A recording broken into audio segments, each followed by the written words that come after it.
diputados internados, varios están siendo atendidos en las guardias porque han reprimido a los diputados de la Nación que iban a acompañar la movilización que está afuera en contra de esta ley. Vení, vení.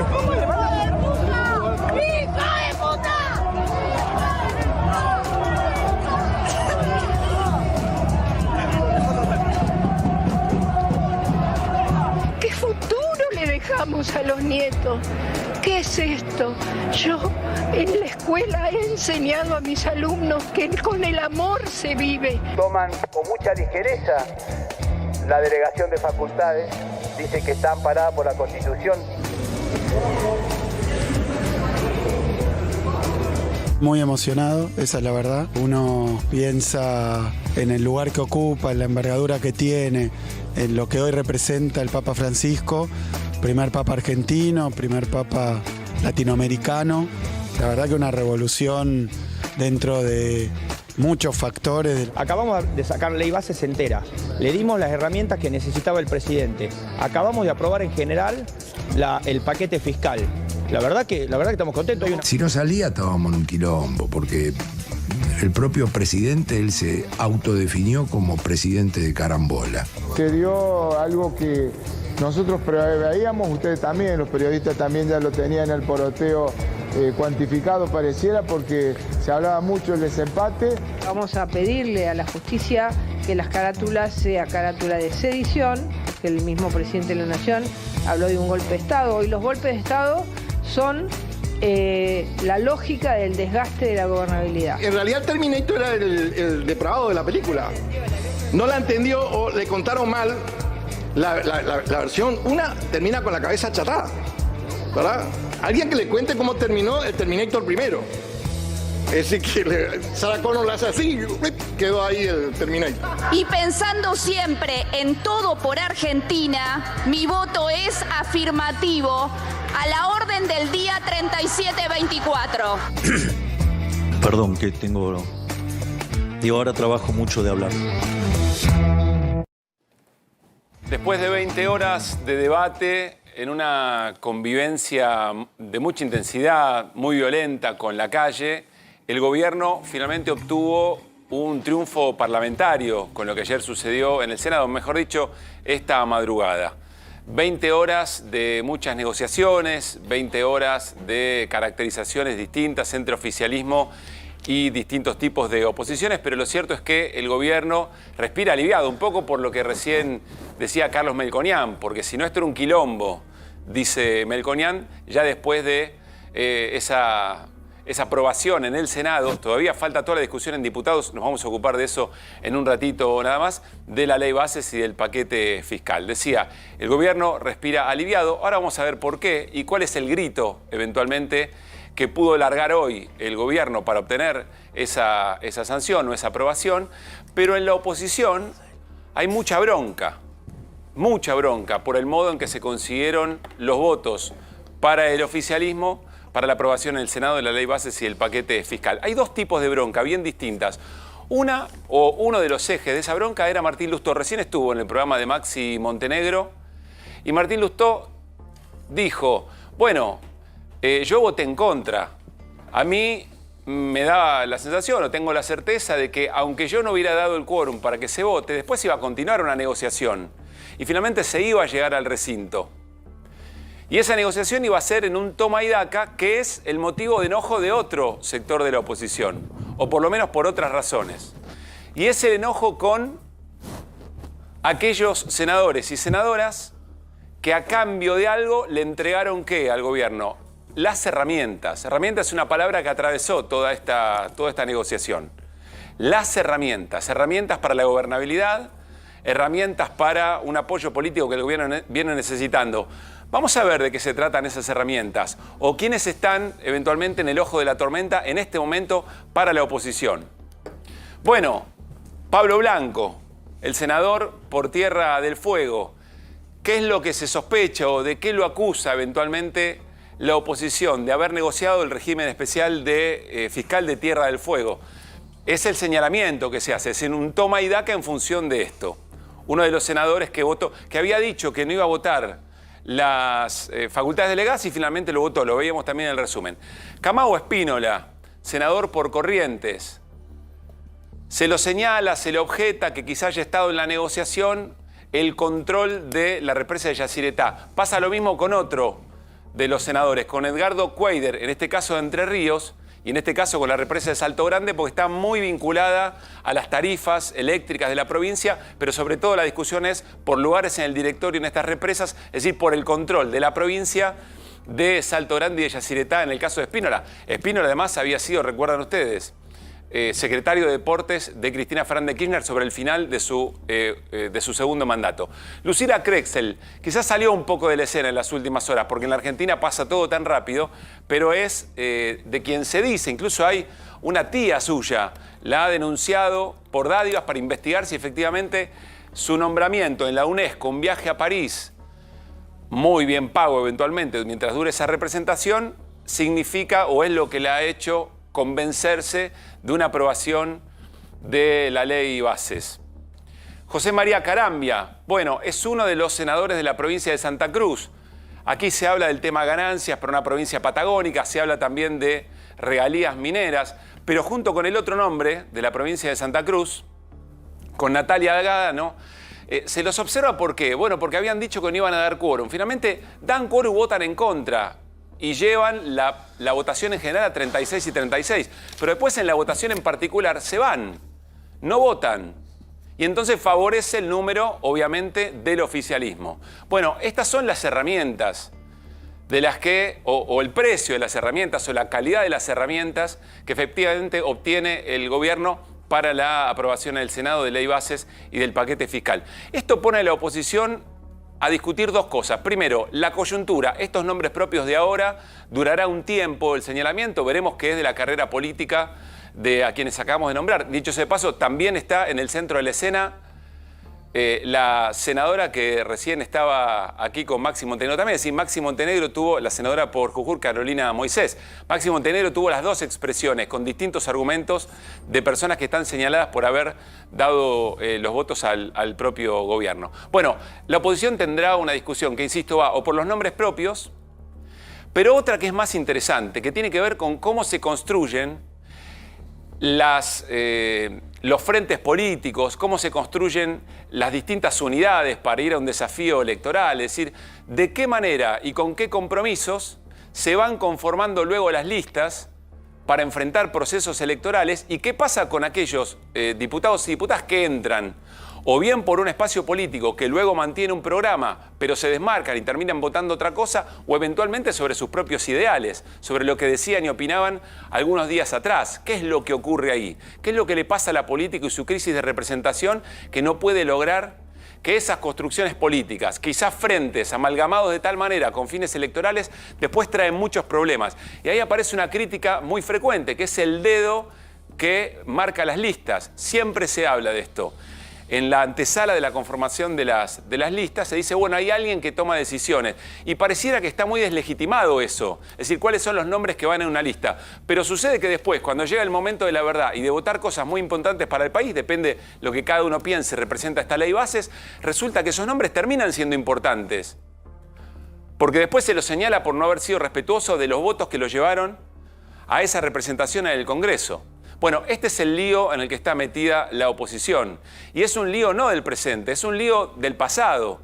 Es un lío de crisis de representación que en parte también explica por qué el hartazgo con la política y por qué la presidencia de Javier Milei. Es un lío a futuro porque se vienen siempre nuevos desafíos de cómo se construye la política, con qué programas y con qué convicción y eventualmente con qué fidelidades a esos compromisos.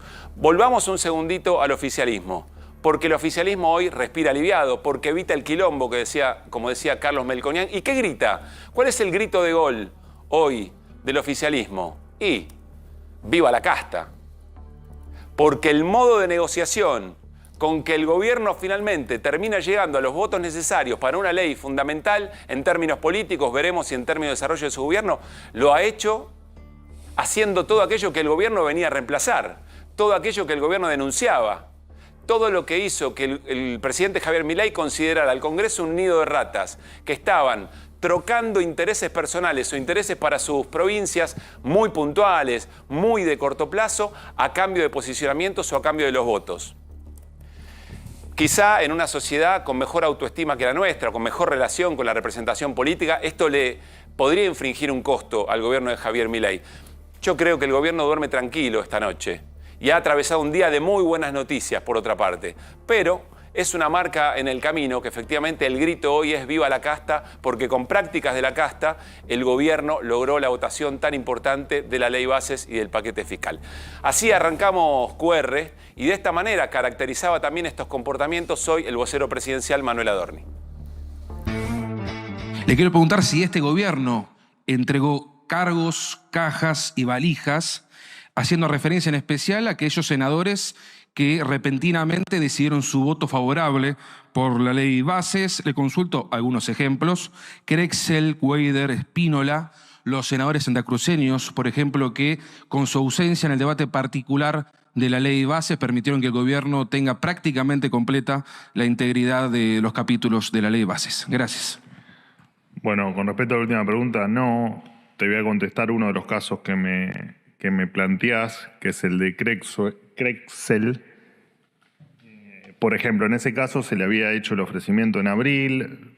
Ella ya había efectivamente manifestado su decisión de apoyar la ley, así que como ese caso se replica en otras cuestiones a las que vos haces mención, por supuesto es que no. La respuesta a tu pregunta es no.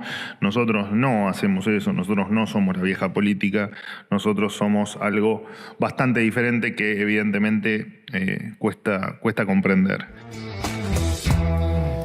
Bien, allí estaba Manuel Adorni contestando preguntas acerca del modo en que el gobierno consiguió los apoyos necesarios para dos leyes muy, pero muy importantes. Saludo rápido, Martín Granowski, ¿cómo le va? Fer Cerolini, muy buenas noches. Hola Irina, ¿cómo estamos? Hernán Lecher, qué lindo que estés, me acuerdo de esa semana, qué lindo que estés acá. Bueno, antes de pasar a charlar sobre esto y las implicancias de todo lo que pasó ayer en el Senado, enseguida hablaremos con Irina cómo sigue el tema de la calle, por las personas detenidas, por las acusaciones del gobierno, por efectivamente tanta violencia mientras se estaba discutiendo dentro del Congreso todo esto que vamos a analizar ahora. Pero quiero mostrarles algo a modo de anticipo de quien se va a sentar en el living de QR en minutos nada más. Alguien que hace exactamente un año le hiciera una pregunta respecto de la posibilidad de que Javier Milei fuera presidente porque había obtenido una muy buena elección parcial, local, en el Chaco. A quien van a escuchar reflexionar, presten atención y vean el personaje, en un ratito vamos a entrevistar. Dale. Y si llega a ser Milei el presidente, no es ningún final de la democracia porque hay una estremecedora solidaridad con el que gana. Va a tener, pero funcionarios en cantidad que patrióticamente van a ir a ofrecerle sus servicios para ser ministros, embajadores, lo que sea. Bueno, uno podría decir que el Turco Asís conoce muy bien las prácticas de la casta o la vio en ese momento y entendió que se le iban a abrir las puertas de los acompañamientos. Ahora, tiene más embajadores o embajadoras ahora que funcionarios, me parece. Funcionarios le cuesta conseguir todavía. Y se le fueron cuando 45. Sí, no, más. Sí. Más 40, alrededor de 40 en Capital Humano. En Capital Humano nomás, solo 40. Solo 40 en Capital Humano. En Capital Humano 40. Entre los que estaban comprometidos para asumir y no asumieron, los que se fueron yendo de todo el gobierno, cerca de 80. 80, o un poco más. Pero es un buen aporte. Tiene más embajadores Pero me parece que no duran, no es que no se les ofrecen, ¿eh? No duran. Claro, tenía razón así, quizás se le ofrecen, no duran. Que le vamos a preguntar al Turco cuando venga. Así es. Bueno, un ratito charlamos con el Turco Asís aquí en QR. Martín, ¿qué estuviste observando de todas estas cuestiones? Yo insisto, tiene una dimensión muy de lo coyuntural, muy de los nombres propios ahora que son señalados a partir de un posteo en redes también de Cristina Fernández de Kirchner, que también recién repasaba Maxi Montenegro. Y después está el tema de la construcción política, ¿no? Y las fidelidades. Sí, o las infidelidades en este caso, ¿no es cierto? También, sobre todo con 2K. Es una ley K esta, Weider Crexel. Sí. Digo, por lo menos la media sanción es una ley K de los dos. Digo esos dos casos porque, hasta donde sabemos hasta el momento, por lo menos, no hay relación entre el voto, que se sepa, digo, y un toma y daca con un interés de la provincia. Si es que eso está bien, yo ni siquiera me meto en eso, pero analizo antes si es personal o no. Hasta donde parece, eso es una especie de trueque personal, directamente. En un caso por una embajada y en otro caso, vos lo decías, en un caso es por un puesto en el directorio, puesto en el directorio de Salto Grande. Digo, Sí. que le conviene a la provincia, puede ser, pero la provincia está gobernada por otro partido, por el PRO, y Rogelio Frigerio es el gobernador. Sí, de que manera también- que ahí que también no hay tiene una lugar. cuestión directa de interés del gobernador de la provincia, salvo como parte de un acuerdo para el voto. Sí, eventualmente está algún tema de subsidios, porque recuerdan ustedes cuando se separa Cuader de el bloque de senadores, ingresó por el Frente de Todos eventualmente en ese momento, había una discusión sobre los subsidios eléctricos también a la provincia. Claro, Bueno, en noviembre había él toda una intentó discusión. que pasen una parte de la recaudación de Salto Grande a la provincia y Alberto no se lo dio y ahí viene el enojo y él dice que ahora aparentemente se lo van a firmar. Así que ahí habría un interés provincial y él por eso hoy dice que es entrerriano antes que peronista. Yo la verdad eso de que el lugar de nacimiento te cambie la ideología son dos cosas que no tienen por qué oponerse, ¿no? Sí, después está la discusión sobre de qué tan largo plazo son eventualmente esos beneficios si a todo el país le va mal. Pero estamos hablando, insisto, después están todos los senadores y senadoras que o bien son de la Libertad Avanza o bien son del PRO o por otras miradas, acompañan con honestidad intelectual. Una buena el parte del proyecto. radicalismo, ¿no? Y tendrán, bueno, claro, y tendrán sus razones. Aquí lo que está en el centro del debate, y me parece que es un debate, insisto, que trasciende esta votación, aunque lo que ocurrió ahora le marca el destino por buena cantidad de décadas a la Argentina, es cuando se han declamado con tanta efusividad cosas distintas o eventualmente cuando entraste para responder a otro tipo de programa. Te ¿no? agrego una cuestión. La elección terminó empatada, con lo cual, si un senador hubiese cambiado su voto o no hubiese votado, el escenario era otro. Porque si hubiese ganado por 10, vos decís, bueno, qué sé yo, es una discusión Está un poco jugado, más claro. amplia. Pero ese voto único hubiese transformado la elección de positiva a negativa. Sí. Y Con lo después cual- en particular también varios. A ver qué decía Guillermo Francos, el jefe de gabinete, sobre estas negociaciones. Yo creo que hay varios gobernadores que han trabajado en esto, no quiero limitarme. Yo, el caso particular de Saldo lo destaco por ser la provincia de Tucumán que es tan cara a los sentimientos de los argentinos, ¿no? Por haberse declarado la independencia. Pero yo he conversado con muchos gobernadores y tendría que nombrar a varios. Con algunos no he hablado porque no han querido, pero yo tendría que destacar a varios que han trabajado, que eso con el gobernador de Salta, que es de otro signo político, he trabajado codo a codo para la aprobación de esta ley, y reconozco a Gustavo Sánchez. Yo creo que él ha sido también un apoyo desde otro sector político y con sus diferencias, pero que ha trabajado con nosotros en esto. Los 10 de Juntos por el Cambio también. Todos los gobernadores de Juntos por el Cambio han trabajado para apoyando el proyecto. Hemos hecho varias reuniones a lo largo de este proceso. Bien, allí está Guillermo Franco haciendo para lo que lo pusieron en ese lugar, por otra parte, ¿no? El pragmatismo de negociar políticamente Es que con distintos sectores. Acá hay una cosa, obviamente, si esta ley, mejor dicho, si esta media sanción se convierte en sanción completa con diputados y después el Poder Ejecutivo la promulga, obviamente hay cambios, por eso hay discusión. El RIGI, grandes inversiones, el tema laboral, hay varias cuestiones. Eso por un lado. Por otro lado, para el gobierno en estos días, lo más importante es que, cuando vos dijiste herramientas, la herramienta es decir, hoy ganamos, ayer. Es eso, la herramienta fundamental pero es con esa. un peso político muy, muy importante. Así es, claro. En un rato vamos a hablar. ¿Con un precio o con un peso? No, Dijiste, peso Sí, político claro. muy importante. Sí, por eso el gobierno ganó, estando en minoría en el Senado y estando antes en minoría en diputados, ganó. Después de haber perdido, esto hay que recordarlo, porque hay que ver cómo juega en el futuro, después de que el DNU 70 del año pasado, que es con el que gobierna Milei, realmente gobierna con eso, fuera rechazado por el Senado. Habría que empezar a cruzar voto por voto y Bueno, Camó averiguar Espínola caso votó por en caso. contra, votó en Así es. rechazo del decreto de necesidad de Tal cual. urgencia. Una semana, ahora vamos a hablar con Hernán respecto de las muy buenas noticias en materia económica, o por lo menos en datos que el gobierno celebra, pero piensen que pasamos de una semana en la que toda la crisis del gabinete, toda la crisis de capital humano, todos los mercados que viene siguiendo Fer, el tema del dólar eran todas malas noticias, al gobierno le costaba mucho administrar una narrativa en ese sentido. De repente fueron todas buenas. ¿no? Porque está el tema del swap con China, porque está lo que ocurrió ayer en el Senado, el dato de inflación, que es un dato en términos de número muy bajo, 4,2, pensando que se viene el 25,5, y tenemos además el Fondo Monetario que termina de aprobarle una nueva revisión. En términos políticos, el gobierno estuvo en ese péndulo, ¿no? En esa semana. Claro, la renovación del swap con China. Cada una de estas cosas tiene algo para decir y las vamos a decir, pero bueno, el gobierno está administrando buenas noticias a esta hora. El gobierno grita gol a esta hora. El gobierno grita gol. Sí. Bueno, el jefe de gabinete, Guillermo Francos, también habló, ¿se acuerdan del Pacto de Mayo? Ya pasó. Claro. Mayo, digo, pasó. ¿De cuándo? El 25 de mayo Pasó llegó, mayo. no llegó con pacto, o eventualmente no con un pacto con gobernadores porque no estaba una de las piezas clave, que era la ley bases. Bueno, efectivamente, con la ley bases, como bien dice Martín, todavía tiene que ser, para estar votada la ley, tiene que recorrer todavía el camino en diputados y ser promulgada, pero esto dijo sobre un posible pacto de julio. El Pacto de Mayo nació para ser en mayo, pero como lo advirtió el presidente, podemos esperar a junio o podemos esperar a julio.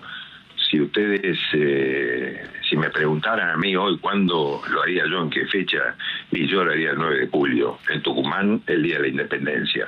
Si me preguntan a mí, yo diría que sería la fecha ideal por varios motivos. Primero, porque es el Día de la Independencia. Segundo, porque cuando uno habla de independencia, habla de libertad. Y tercero, porque es en Tucumán, que no solo fue la cuna de nuestra independencia, sino también ahí hay un gobernador que ha trabajado codo a codo con nosotros, pese a ser de otro signo político, para construir una Argentina diferente hacia el futuro. En la narración que hace Francos de por qué Tucumán, los datos más obvios, es decir, el 9 de julio, Tucumán, etcétera, parecen ser menos importantes que el rol que tuvo Jaldo y sus diputados y senadores a la hora de la aprobación. Es la independencia de Jaldo respecto del peronismo, que lo eligió candidato a gobernador y ganó, y después la dependencia de Jaldo respecto del gobierno. Es la independencia de Jaldo respecto al peronismo y la dependencia de Jaldo respecto del gobierno y de Franco. El gobierno celebra la independencia de Jaldo el 9 de julio. Al peronismo el 9 de julio. En la casa de Tucumán. Bueno, veremos eventualmente qué ocurre. Quiero preguntarte por qué Carlos Melconian, Hernán, dice que casi el gobierno, decíamos recién, no respira aliviado porque si no, esto podía ser un quilombo si no estaba el voto. Vamos a repasar cómo Carlos Melconian lo decía y a ver qué interpretación hace Hernán. La evaluación es... Si no salía, estábamos en un quilombo, porque el propio presidente, él se autodefinió como presidente de carambola. Y la verdad que el presidente Milei ha llegado en el momento, qué sé yo, como outsider, o sea, tiene ese registro. Es Vox Populi sin gobernadores, sin parlamento. Y bueno, tardó con enorme costo. En 6 meses en esta cuestión de una ley, encaprichado de una manera que ahora tenemos que evaluar para qué sirve. Y yo ya diría, si no saliera too much, pero listo, ahí está, ahí para. ¿Qué interpretás? ¿Qué significaba too much, ahí para y un eventual quilombo? Lo que pasa es que cuando vos te fijás cómo se movieron, por ejemplo, el dólar paralelo, la evolución en parte de los bonos, de las acciones y demás, podés encontrar un correlato con los hechos políticos, sobre todo, que se suscitaron en los últimos meses. Pongo un ejemplo. Cuando Milei se enoja con el presidente de España, bueno, hay ruido acá en los mercados. Cuando se vota en el Congreso, en diputados, la cuestión de las jubilaciones, hay ruido en los mercados. Melconian está siguiendo un poco ese hilo conductor de decir, si hay problemas en la política, el mercado los preisea, los lleva a precio, por decirlo de algún modo, y efectivamente, hoy, con la aprobación de la ley base, las acciones subieron. Si hubiese sido a la inversa, probablemente el resultado hubiese sido distinto. ¿Esto significa que la economía está de parabienes o resuelto? No, me da la impresión que Melconian dice, por la negativa, si hubiese pasado lo inverso, ¿era un problema para el gobierno? Sí, creo que efectivamente hubiese sido un problema. Ahora, Hernán, por un escenario de tensiones cambiarias en un momento donde además hay cuestiones estructurales. Acá Cero lo viene planteando bien, que es, no está comprando dólares el Banco Central. Entonces, en eso le metés quilombo, es un problema. Hoy volvió a comprar, pero... Hoy, sí. Sí, volvió a comprar 137 millones, que es una cifra parecida a la que venía comprando en abril.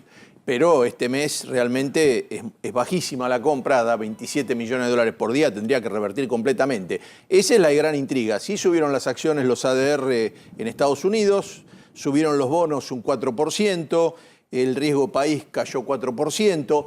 No me parece que fuera la euforia que se hubiera dado, me parece que lo enfrió un poco el tema de que no haya salido en el paquete fiscal el tema de ganancias. Eso queda, digamos, se supone que va a salir, y bienes personales. Por eso, esas dos cosas no salieron y me parece que en los números del salto se vio. A la vez bajó un poco el dólar, bajó un 2%, 3%, el 3% del MEP, un poquito menos el contado con liquidación, que tampoco es tan bueno que le baje el contado con liquidación porque es el 20% liquida ahí el campo. Sí. Y a mí me parece que hay una cuestión rara, que es que a medida que esto tendría que haber unos días de cierto veranito. ¿Por qué? Con esto que hizo el fondo hoy, que le va a liberar los 800 millones de dólares, más lo que compró, va a superar lo que es un número de los 30.000 millones de dólares de reserva, que es un número como un termómetro. Che, te bajó la fiebre, estás abajo. Sí. Entonces, arriba de 30.000 es una cosa, abajo de 30.000 es otra. Con esta cifra, en mañana comprando 100 millones de dólares ya lo supera. Entonces, me parece que eso va a dar. Ahora, ¿qué paradoja da? Que a medida que baja el dólar, cuando la gente tiene que salir a vender un dólar, le pagan menos, el campo cobra menos y sigue el gran enigma del campo. ¿Qué van a hacer con el campo para que liquide? Porque, ¿qué le va a pasar? Una pregunta para el ministro de Economía y para nuestro ministro de Finanzas, en todo caso. Ustedes decían, los mercados reaccionan ante la caída o la mengua de la autoridad presidencial o ante las medidas concretas o la perspectiva, por ejemplo, ante la ley jubilatoria. Es un muy buen debate. ¿Reaccionan en contra de una nueva forma de jubilación más justa o reaccionan solamente midiendo a ver si la muñeca de Milei es más poderosa o menos? Es muy buen debate. Sí, mi mirada es que Melconian, no quiero ser exégeta, pero un poco conociendo el paño de algunos actores, me parece que algunos sí ven que cualquier conflicto político que el gobierno no puede resolver tiene efectos sobre el mercado. En parte sí. Mi mirada es que está más asociado a cuestiones que le afectan de manera directa. Al contenido. La cuestión de la jubilación es un problema. ¿Por qué? Porque visto desde el punto de vista de los bonos, yo necesito más plata para pagarte los bonos y tengo menos porque le estoy pagando a los jubilados. Con lo cual me parece que eso, a veces se mezclaron cosas. No es lo mismo que se pelee con Pedro Sánchez que se vote eso en el Congreso. Igual hay una duda que es, volvemos al tema del campo, el campo con una liquidación muy importante y un momento así de cierto furor por la bolsa, podría haber un ingreso de reservas. Mientras no se tengan 45.000, 50.000 millones de dólares, no se puede salir del cepo. Y lo concreto es que el RIGI, mientras haya cepo, es una gran promesa en el aire. Porque un RIGI con cepo, la verdad que es una contradicción. Bueno, en un rato vamos a hablar en dos sentidos de lo que va a pasar en diputados. Primero porque hay una discusión a cielo abierto, digamos, entre abogados constitucionalistas que dicen lo que se rechazó en el Senado, por más que sea un articulado y no una ley, porque la ley fue aprobada en el Senado, no puede ser discutido en diputados. Lo que se rechazó, se rechazó. Y hay otros que dicen, no, en realidad es un articulado, es como una modificación. Entonces, si se modificó, hay que ver si diputados pueden insistir con esas modificaciones sobre ganancias y sobre ley bases. Y dice Hernán que es muy importante, incluso para que tenga eficacia el blanqueo, que el tema de bienes personales se apruebe. Bueno, vamos a ver, cuentan que Francos, en diputados, en las últimas horas, en reuniones con sus diputados en las últimas horas, dijo: nosotros necesitamos que bienes personales y ganancias salga de la manera que salió de diputados. Lo demás no importa nada, dirían, ¿no? En Pacapaca. Efectivamente, en términos fiscales, estamos discutiendo cuestiones fiscales, y en términos... A ver, te agrego otro problema más. ¿Qué dijo Caputo hace unos días atrás? ¿Que iba a bajar el impuesto país? ¿Qué va a hacer? ¿Lo baja o no lo baja? ¿Se aprobó o no se aprobó la ley? Bueno, todavía no está, como dicen, todavía no está aprobada la ley. Si se aprueba, si a ganancias y bienes personales no se aprueba, ¿lo baja o no lo baja? Pero además, perdón, todos dirían que no. Que todo lo que se discutió, todo el tiempo que se estuvo en el Senado, discutiendo un montón de cuestiones que tenían que ver con las industrias de las provincias, con determinados tipo de ventaja que van a tener sectores que son pyme y todo eso, que todo lo borren de un plumazo para volver a lo viejo, me parece que, bueno, ya traería una ruptura dentro de los propios partidos, ¿no? El propio radicalismo, yo me acuerdo acá Tetaz, que además votaron cosas en contra dentro. Hay cosas que creo que no están dispuestos a levantar la mano. Bueno, veremos cómo se da esa negociación. A ver, se nota mucho en la mesa de QR de esta noche que después de lo vertiginosa que fue la noche de ayer, insisto, en el Palacio y en la calle, evocando de alguna manera a aquel libro de Miguel Bonazo, hoy es más de análisis, ¿no? de reflexión. Son muchas las reflexiones que dejan jornadas como esta, tratando de escaparle un poco a la coyuntura, más allá de lo que pueda pasar en el Senado, con la macroeconomía, lo que pasa en la micro, insisto con la discusión alrededor de cómo se construye política en la tensión de tener que ganar elecciones y hacer más ancha un frente electoral o una propuesta electoral y luego tratar de que eso sea leal a esa promesa a lo largo de las votaciones o del ejercicio en el Congreso. Se me ocurre que son todas cosas muy interesantes para charlar con Jorge el Turco Asís, que ya nos está esperando en el living. Ahí vamos. ¿Qué dice Jorge? ¿Cómo anda? ¿Cómo te va? Qué gusto que estés. ¿Qué tal, Caruso? ¿Cómo andas vos? ¿Cómo estás vos? Bien. ¿Bien? Te felicito por el espacio. Bueno, muchas gracias. Y gracias por venir, en serio. Por supuesto. Mirá, antes que llegaras, compartimos algo que dijiste, cual profeta, o no sé si es de profeta o de gran conocedor de la casta, el año pasado, más o menos a esta altura, 8 de mayo del 2023, alguien te preguntó en el otro canal por el futuro político de Javier Milei, que había obtenido una elección local en Chaco muy buena. ¿Querés verlo? ¿Querés verte? A ver qué decías, dale.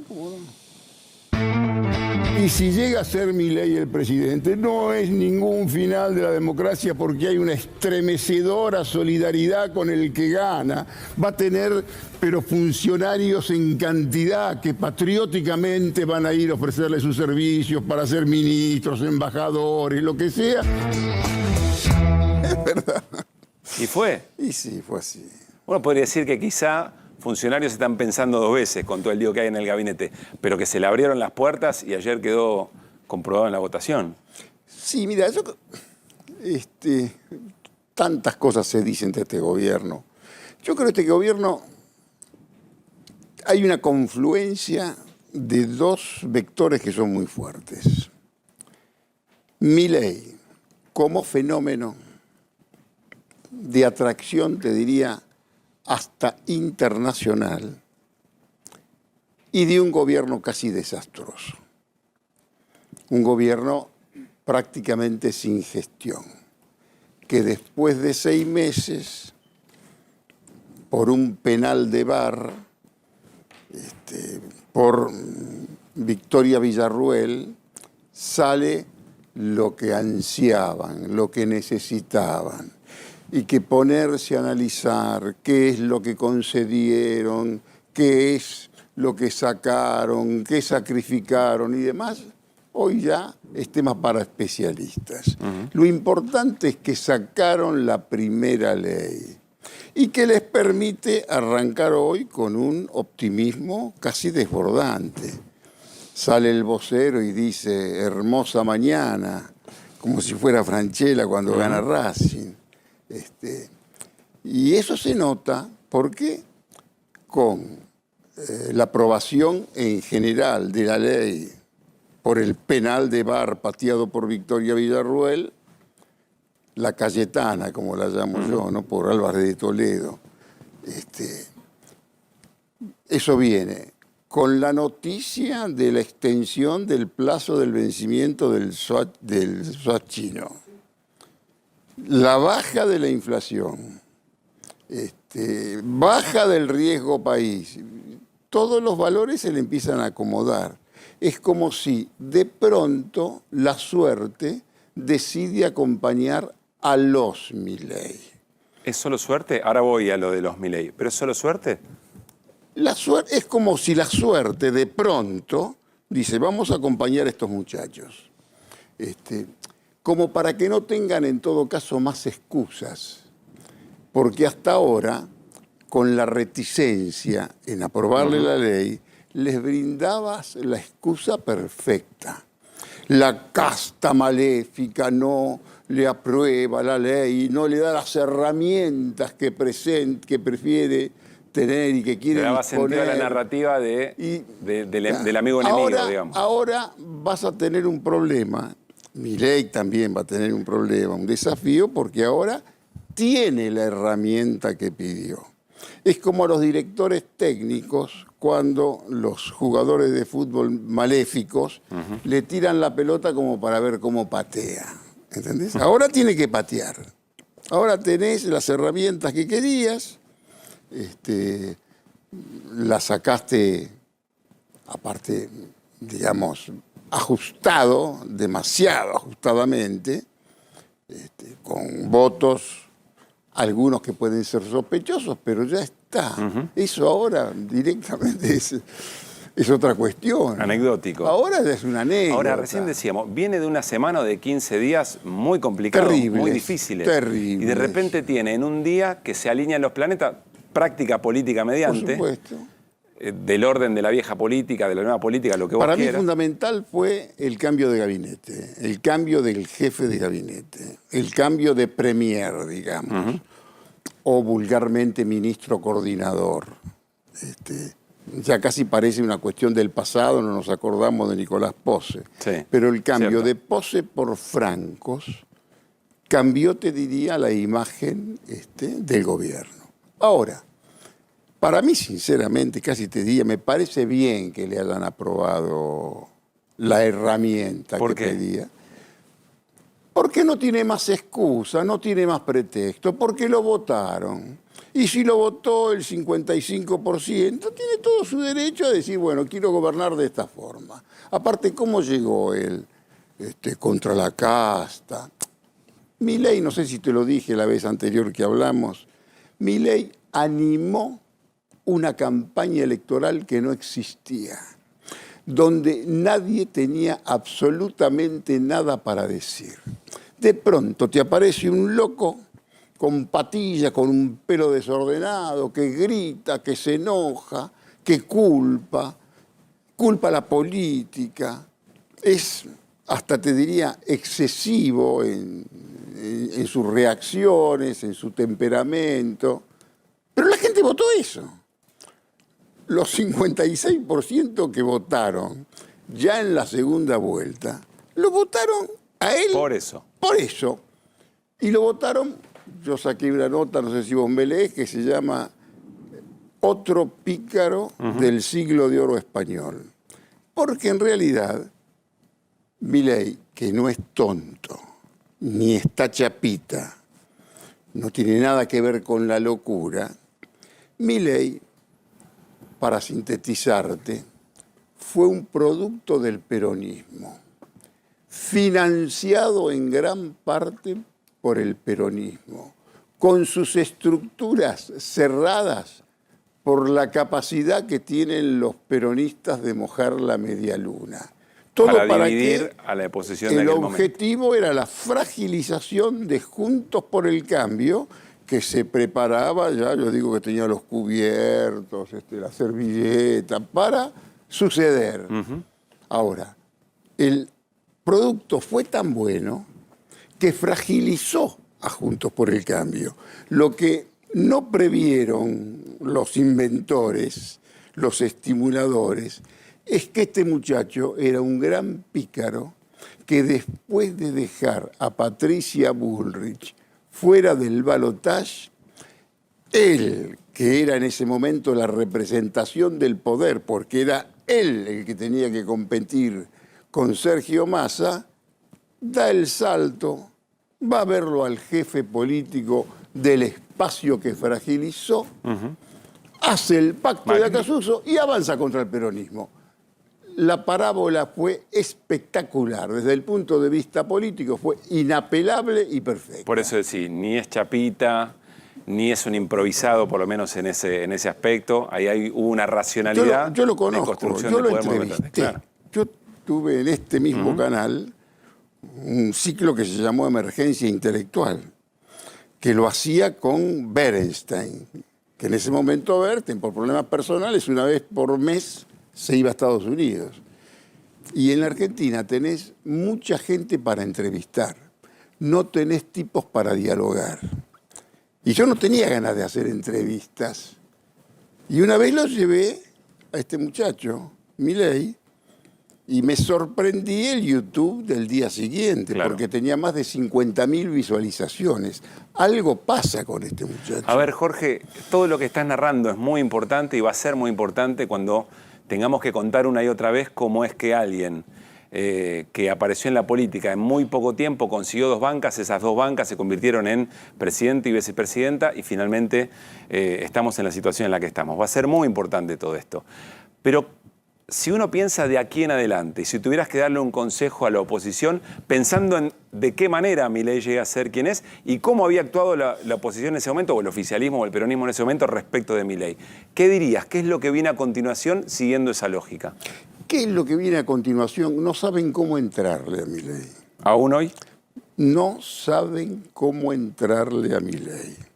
El principal afectado es Mauricio Macri, porque le comieron la hacienda, lo fragilizaron, utilizó como instrumento a Patricia Bullrich para exterminar a Rodríguez Larreta. Además, corregime. Lo exterminaron a Rodríguez Corregime, Larreta. si le va bien a Milei, Macri está en otro plano. Si a Milei pero si le va mal, también lo por une a él. supuesto, si le va mal las ideas de Macri, porque ¿qué es lo que le fascina a Macri de Milei? Yo tenía que haber hecho esto. Los radicales, los coalicionistas cívicos no me dejaron, me hablaban de gradualismo, yo tenía que haber hecho como este chico. Macri pagaría, incluso hasta por hablar a veces como Milei, ¿entendés? Sí. El problema principal lo tiene Macri, pero la doctora tampoco sabe cómo entrarle, porque a la doctora, intuyo, puede ser una interpretación inexacta o mala, intuyo que algunas cosas de Milei, algunas reacciones de Milei le pueden llegar a seducir. Su audacia. Cuando se pelea con los periodistas y les dicen sobrados, cuando a cualquier medio de comunicación, Clarín o quien sea, les dicen, no tienen pauta, ¿no? Pero vos sabés, Jorge, que no es lo mismo que lo diga un peronista a que lo diga alguien que viene a señalar al peronismo como orco, como lo peor que le puede haber pasado a la Argentina. Yo la verdad no estoy tan seguro de eso. No estoy tan seguro de eso porque intuyo, no intuyo, creo que lo sé. Milei soporta más a los peronistas que a los radicales. Es posible, está bien la observación. Pero lo que quise decir es que para Milei es mucho más sencillo tener ese tipo de, si querés, ofensa institucional en varios aspectos y a discreción, que alguien que se confronta y pelea por las regulaciones del poder económico. No es lo mismo quien te acompaña o quien tenés en el rincón. Pero si es lo que tiene que ver con los medios de comunicación, este muchacho es el que mejor entendió la cultura del TikTok, del streaming, toda esta cosa nueva que hace que vos, con 250.000 seguidores de Twitter reales y con algo para decir, hay que arreglar también con vos. Todos los lobbies que quieren influir en los medios de comunicación ya no la tienen tan fácil. Ya no tenés que arreglar con Clarín, La Nación, Radio Mitre. Hoy cualquiera te hace un agujero. ¿Entendés? Porque ahora cambió el universo de la comunicación. El que lo entendió fue este muchacho. Ahora, yo, por ejemplo, yo te lo puedo interpretar a Milei. Lo que no puedo yo es apoyar lo que hace Milei. Incluso acá me genera un problema por mi identidad política, porque muchos me identifican a mí con el menemismo. Pero el menemismo fue un fenómeno del peronismo. Cualquiera que quiera interpretar al menemismo separado de las estructuras emocionales y populares del peronismo, golpea la puerta equivocada. Los menemistas que están absolutamente apasionados con Milei son los que menos vinculación popular y espiritual e ideológica tenían con lo que fue el peronismo. A ver, Jorge, muchas preguntas de mis compañeros y compañeras. Sí, por supuesto. Me quedo enganchado con que todavía no se lo entiende a Milei. Quiero hacerte esta última antes de abrir a... Yo creo que lo entiendo. Yo creo que no entiendo. No, te preguntaba por las oposiciones. Ah, las Porque oposiciones. por la política, que todavía no entiendo. Mi oposición a Milei Sí. no tiene nada que ver con la ética. Es absolutamente estética. ¿Estética? Estética. Yo no puedo, con mi historia política, apoyar a una bestialidad de extremísima derecha que tiene un proyecto político de sociedad que no es la que me interesa. ¿Por qué eso es estético? Porque eso es político, no estético. No, pero es una cuestión hasta estética. Salir a bancar las ideas de Milei, las peleas de Milei. ¿Qué es lo que yo siento con Milei? Siento una sensación de provisoriedad.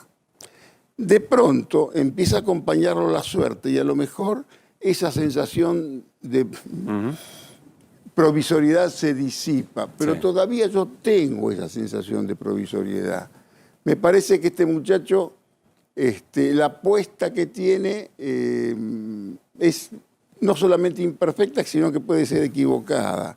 Cree que su debilidad parlamentaria la puede subsanar el año próximo con las elecciones y que va a mantener de pronto toda esa popularidad que tiene hoy y puede llegar a multiplicar su cantidad de legisladores, te diría que es probable, es una buena apuesta, pero por conocer los sujetos me parece altamente improbable. Martín. Turco, ¿cómo estás? ¿Cómo te va, viejo? Bien. ¿Qué decís? Se cumplen, Un gusto verte. Igualmente. Se cumplen unos cuantos años, 50, de una novela tuya, Los Reventados, que pintaba un suceso el año anterior, que era la Vuelta de Perón a Ezeiza, y Los Reventados, no te voy a contar a vos la novela, ni le voy a contar a la gente que la lea directamente, es muy buena. ¿Qué novela harías ahora? ¿O ya empezaste una novela con esta época y cómo se llama? No, la novela de esta época está, te diría, en gestación. No estoy escribiendo, no escribo ninguna novela sobre esta época. Cuando vos me citás Los Reventados, estamos hablando de hace 50 años, ¿sabes? Y 50 años, te diría que yo tenía otra existencia. Una existencia que, por supuesto, la rescato, pero era otro mundo. Todos ustedes, los que tenemos más o menos un pasado, por supuesto que nos atormentaban cuestiones que hoy tal vez nos parecen menores. Teníamos la utopía revolucionaria en la cabeza, la certeza de la revolución socialista, tantas cosas que me preocupaban y me atormentaban, que tenía que ver con la cuestión profunda del intelectual culposo. Perdona que te interrumpa, yo voy a volver a tu novela.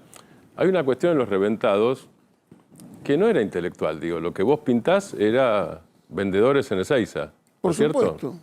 Vos pintás pueblo ahí, y pintás pueblo ni siquiera militante, pueblo mirando a los militantes. ¿Hoy cómo observás eso mismo? Bueno, hoy es un poquito más difícil y más complejo. 50 años atrás no había redes sociales, no existía ni siquiera el fax, costaba tener un teléfono, era prácticamente otro universo. Vos hablas de una novela que es el libro que yo escribí en estado de gracia. Estado de gracia porque, te cuento, yo estaba absolutamente encandilado con Buenos Aires. Descubría Buenos Aires. Yo era un muchacho que venía de Avellaneda y ahora en ese momento vivía por el 11 en un departamentito, tenía 20 y pico de años y estaba con unos vagos que querían hacer un negoción con el regreso de Perón a Ezeiza. Y mientras yo escribía sobre ellos, pasaban los acontecimientos. Y yo tenía gran parte de la novela escrita hasta el 20 de junio. Y cuando voy, el 20 de junio, que participo de esa marcha, que fue inolvidable, por supuesto que busco a mis amigos que se dedicaban a esto y habían vendido 9 pósters. Los pibes pensaban que se iban a enriquecer con los pósters. Y los tipos que gritaban, póster, póster del general. Y el pueblo estaba para otra cosa en ese momento. Fue, por supuesto, un negocio muy malo, ¿no? Y un momento de lógica muy distinta. Ahora volvemos al tema de la una lógica distinta. Y en realidad pasaban los muchachos que gritaban Perón evita la patria peronista y iban y saltaban con ellos y demás y quizá vendían uno y nada más. Pasaban los montos, que era interminable la columna de los montoneros. Interminable en una columna y que tenía que ver con la juventud que rejuveneció al octogenario general Perón de ese momento, porque Perón es del 93, no del 95. Por mi fascinación astrológica, yo, viste, en esas cosas le doy mucha... Claro, no es mucha para bolilla. nada lo mismo. No es cabrita de madera, era una serpiente de agua del 93. Hernán. Jorge, ¿cómo estás? Buenas noches. Te pregunto, permitime retomar algo que mencionabas hace un rato de la relación Macri-Milei. Uno imagina, un poco vos lo describías, Milei, la verdad que le ha copado la parada, como se dice tal vez en el barrio. Ahora, uno no lo ve tampoco a Macri, digamos, de brazos cruzados. Hay mucha tensión ahí. ¿Cómo ves que madura hacia adelante esa relación? Mira, según mi información probablemente mala, a partir de ahora, a partir de ya, va a buscar la manera de diferenciarse. Cosa que no quería hacer, según me cuentan, antes de que salga la ley bases. Ya con la ley bases en la calle, o por lo menos aprobada en general por el Senado, aunque ya en la práctica la dan todos por aprobada, puede intentar buscar su lugar. Pero eso tiene que ver con la interna del PRO, que es, yo la llamo la mutual PRO, es un partido pequeño que, bueno, que hicieron a partir del Juntos para Todos, casi te diría una fuerza hegemónica. Pero ese Juntos por el Cambio no existe más, salvo que pensemos que la Unión Cívica Radical va a estar otra vez en compañía del macrismo.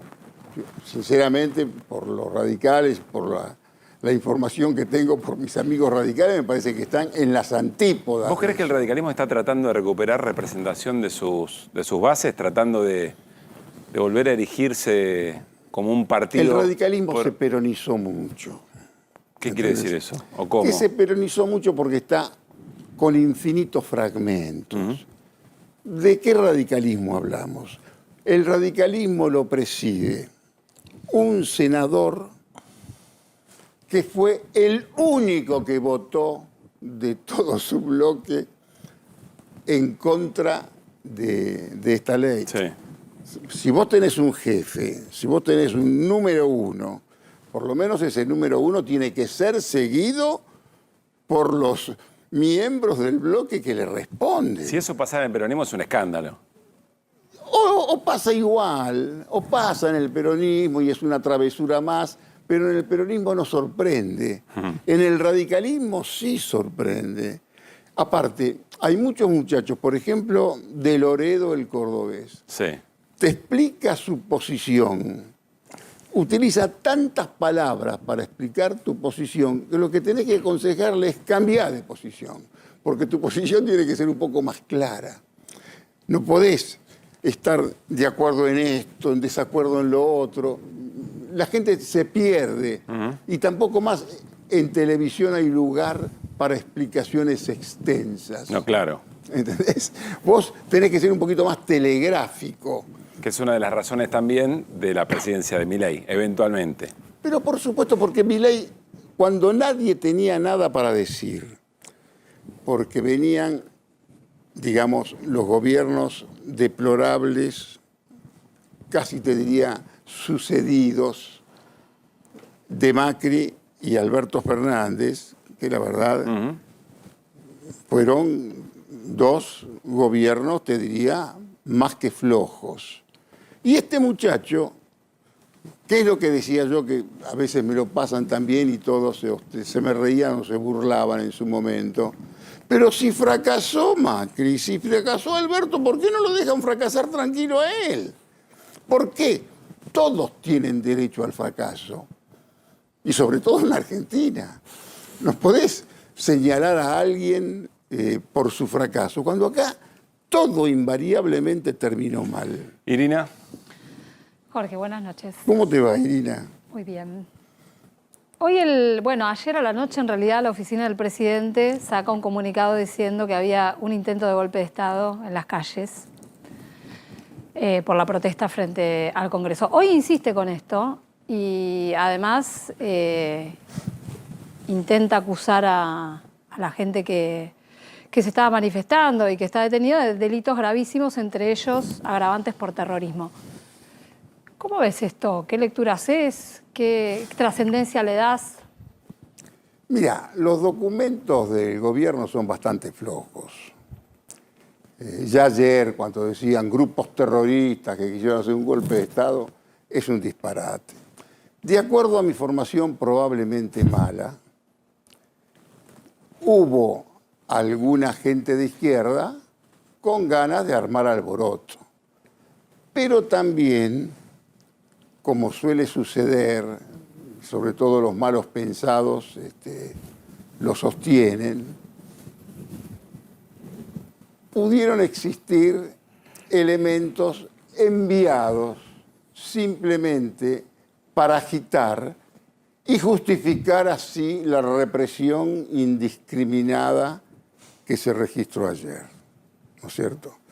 Por supuesto, no te lo puedo demostrar, pero hoy he visto algún documento de un muchacho con todo un aspecto de militante perfecto que directamente entraba hacia donde entraban todos los policías y era bien recibido, eran digamos. indicados.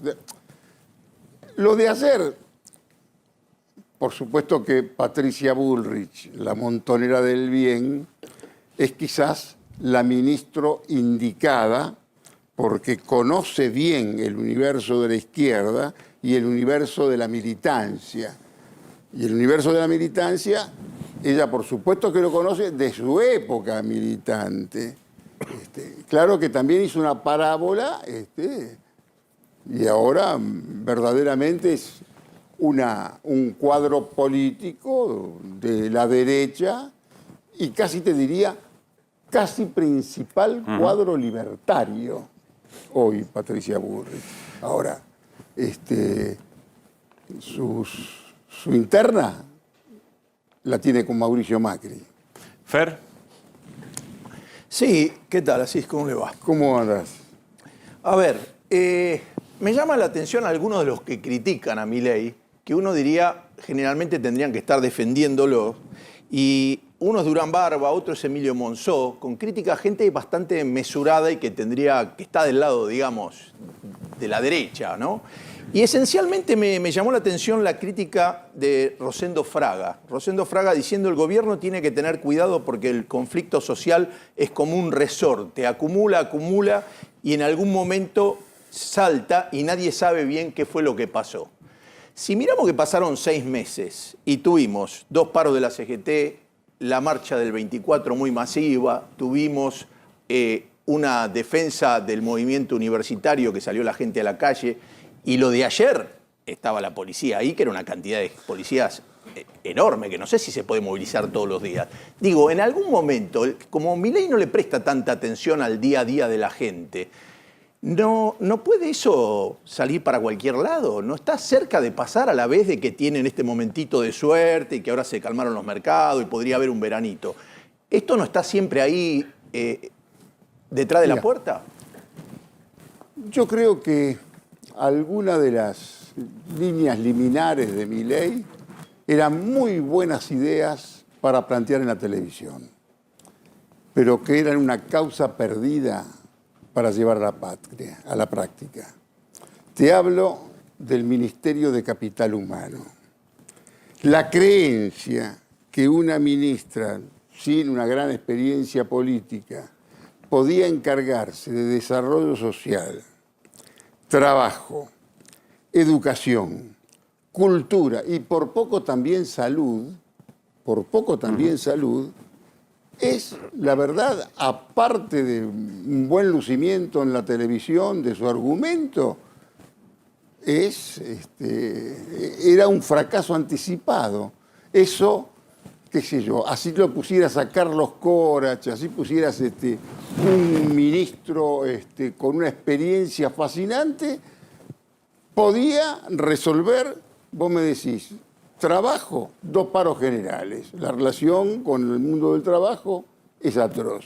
Educación, vos viste lo que fue la marcha por la educación pública. Esa te diría que fue, me parece, la primer bala de teflón que le entró al proyecto de Milei y creo que se dieron cuenta de eso. Después el resto de lo que dice Fraga es verdad. Puede salir para cualquier lado. Por ahora yo no creo. Como tampoco creo en aquellos que hacen contabilidad con los diputados y los senadores porque prácticamente deliran con la posibilidad de una asamblea legislativa. Y la asamblea legislativa no es una obstinación de lobistas, es un estado de la sociedad. Y la sociedad todavía no está, creo que no tiene absolutamente nada que ver con la posibilidad de una asamblea legislativa. Jorge, la última, pero dame por lo menos una línea en el tiempo que nos queda. Vuelvo al comienzo. Hiciste un señalamiento, agarraste un resaltador y dijiste los hermanos Milei, el gobierno de los hermanos Milei. Sí. ¿Cómo está ese vínculo? ¿Qué lees en ese vínculo en términos políticos? Mira, si vos lo querés lastimar a Milei, apartale a la hermana. En la práctica acá no tenés que hacer ningún golpe de Estado, absolutamente nada. Si vos querés desequilibrar al presidente, tenés que hacer un operativo y sacarla 3 días a la hermana. Él tiene un gran nivel de identificación y dependencia con la hermana. Y no por casualidad, la llama el jefe. El jefe. Y en realidad él no puede despegarse de la hermana. Y la hermana crece también en política y se equivocan los que hablan del gobierno de Milei. Es el gobierno de los Milei. Son los Milei los que ayer tuvieron suerte y empezaron con alguna buena noticia. Es un gobierno que te diría, en la práctica, y esto ya es información, acá hay un trío de poder. ¿Qué es? El psiquiátrico, Milei. Así lo llamás, siempre. La pastelera del tarot, que es Karina. Y el Jaimito. El Jaimito, que es Santiago Caputo. Se va comprendiendo mejor ese rol, ¿no? Determinante. Santiago Caputo, que es ideológicamente dependiente y políticamente dependiente de Rodrigo Lugones, que vive en Madrid. Y los dos son discípulos de Durán Barba, como es discípulo también Guillermo Garat.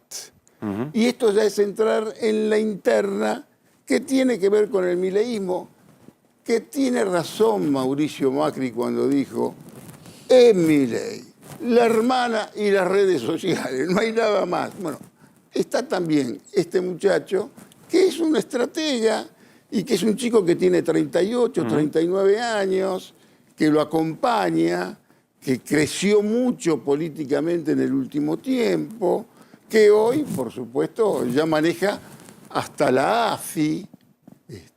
Y bueno, y esto es para especialistas del poder, hermano. Jorge, gracias por haber venido.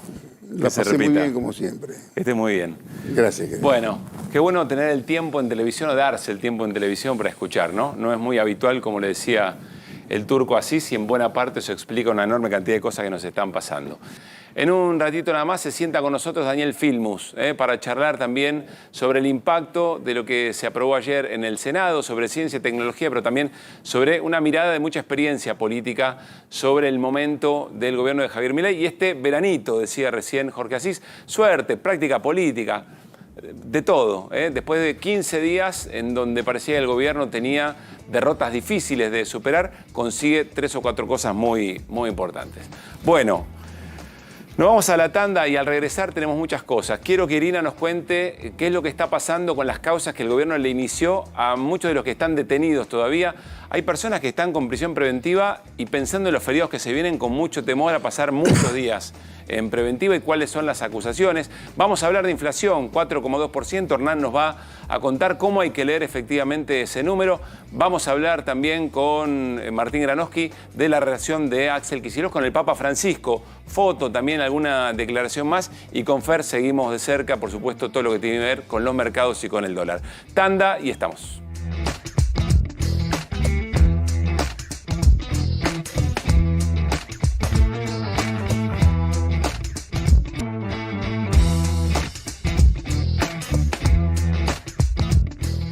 Muy bien, seguimos en QR y por supuesto nos vamos a detener en esto, en el...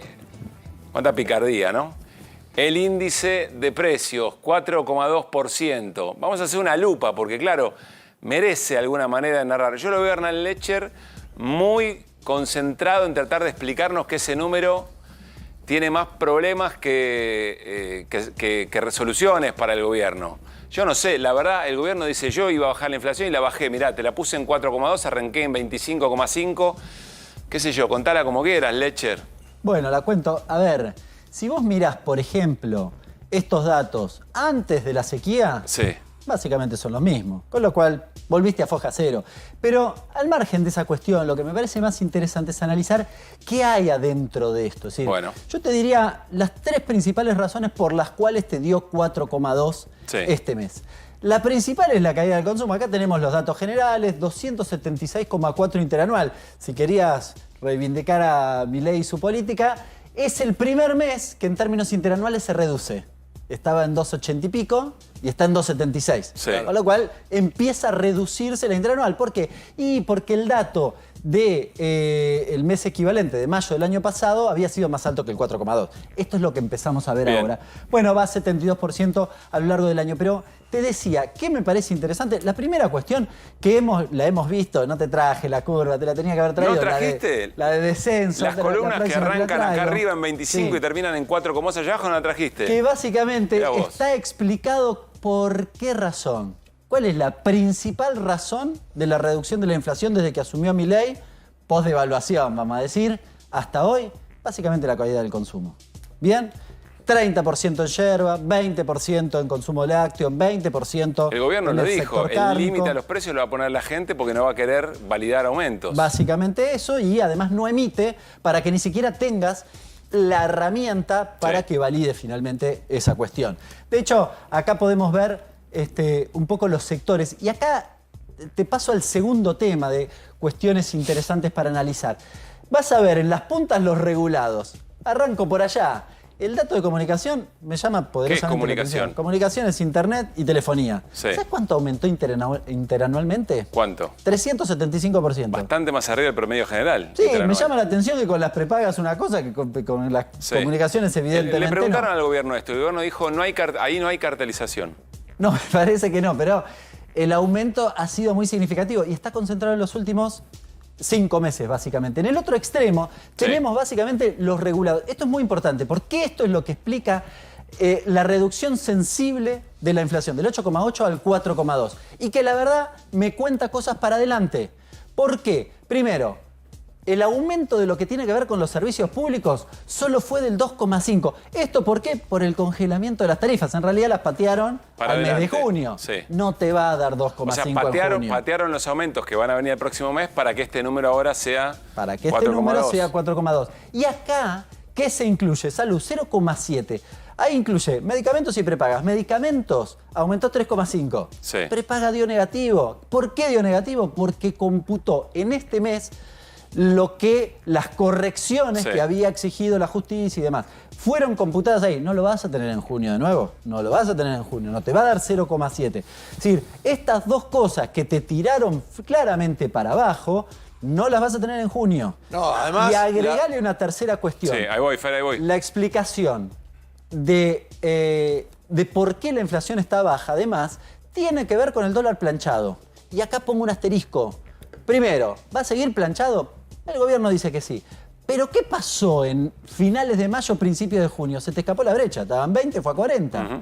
Bueno, eso le fijó cierto piso, sobre todo al rubro alimentos, que acá lo vimos en 4,8. En la primera quincena de junio se movió al 5,1, 5,2. Con lo cual, es muy difícil que en junio, te lo confirmo, te diría, te dé por debajo de 4,2, te dé 4,2. Te diría, te va a dar probablemente arriba de 5. O sea, para vos, el próximo mes, esa escalera que viene bajando el 25,5, que termina en el 4,2, rebota para arriba. Sí, Fer. No, que como diría el Puma Rodríguez, con respecto al gas y a la luz, agárrense de las manos, ¿no? Porque eso... Agárrense de las manos. Sí, agárrense de las Mirá manos. Qué vocación. Y la nafta también. Todo eso ya, y transporte, todo eso que fue frenado cae de este lado. Y como bien dice él, además sobre algunos productos importados va a pegar la brecha. Porque hay algunas cosas que vienen naturalmente, vienen de afuera. Puedes decir, che, esto no lo puedo, porque ya si no, no puedo volver a comprar. Sí. Entonces, me parece, ya hablan algunos, inclusive algunos de los analistas, hablan de que están midiendo cerca del 6%. Ya sería un aumento grande. No creo tampoco que la curva empiece a subir. Ahora, mucho, perdón, no, lo dijo. Respecto a lo que dijo Fer y lo que dijiste vos recién. Hoy Caputo, el ministro de Economía, dijo, vienen diciendo que el REM, todas las estimaciones, bueno, finalmente fue mucho más bajo de todas las estimaciones que vienen dando. Así que ustedes también vienen diciendo, no, la próxima sube, el gobierno te la viene clavando. Nosotros no dijimos la próxima sube. Dijimos que esta subía. No nos dijimos la próxima sube. No te sí, lo que explicamos es las razones de esta cuestión. Porque en el medio... El mercado se puede equivocar también, es decir, en la interpretación del REM pueden equivocarse, pero a ver, el mercado quizás se ajustaba más a lo que decía el gobierno, que no era te voy a congelar la tarifa. Claro. No te decía eso, te decía, no, el mes que viene va a aumentar. Y finalmente las congelaron. Y las sigue pateando. Te diría que cambió la política. Se estabiliza en 5, esa es la conclusión, se estabiliza en 5. Hay que ver cómo explica. Y ese va a ser un problema para el gobierno. Bueno, hay que ver cómo lo explica de cara a la Hernán, sociedad. Lo último, y cerramos, estamos hablando del dato de la inflación de hoy. ¿Qué significa que conviva una inflación del 4,2, baja en términos de donde veníamos, con una baja histórica del consumo? Bueno, un poco lo que decíamos al inicio. En realidad, este 4,2 no te está resolviendo el incremento del consumo. Dicho de manera sencilla, ¿te conviene que tengas una inflación del 4,2 para que los salarios puedan ganarle? Sí, pero tienen que ganar. Tienen que ser 6, 8, 10, 15. Si están en 5, no se O sea, la inmuta el inflación del consumo. 4,2 es el costo de la inflación del 4,2 es una sociedad que consume menos, que tiene menos poder adquisitivo. Claramente, y agregale 125.000 puestos de trabajo menos. Gracias, Hernán. Recién, cuando charlábamos con Jorge Asís, mencionaba algo y le preguntaba a Irina sobre lo que ocurrió ayer en las calles frente al Congreso de la Nación. El gobierno acusando de actividades terroristas a organizaciones o algunas personas, hablando de un intento de golpe de Estado. Después lo matizó, porque en realidad golpe de Estado en este momento tiene que ver con debilitar algunas posiciones, pero señalaba Jorge Asís en imágenes que se vieron y que vamos a compartir ahora, muy llamativas. Personas que estaban en capucha, es decir, todo el estereotipo de alguien que está haciendo o cometiendo algún delito o generando alguna situación de violencia muy cerca de la policía y que no era detenida por la policía. Es más, algunas imágenes que mostraban que esas personas violentas que estaban generando esos desmanes después terminaban entrando en las filas de la policía y los recibían con mucha amabilidad. Vamos a compartir este resumen de estas imágenes. Después tuvimos 5 diputados que se metieron en el medio como si fueran autoridad, como si tuvieran algún tipo de autoridad para decirle a las fuerzas de seguridad lo que tienen que hacer, chapeando con su lugar de diputados como si eso les diera una inmunidad o una orden especial frente a las fuerzas de seguridad, cosa que no es así. Eso generó una situación de aceptación de la violencia por parte de diputados que se pusieron en el medio en vez de calmar las aguas.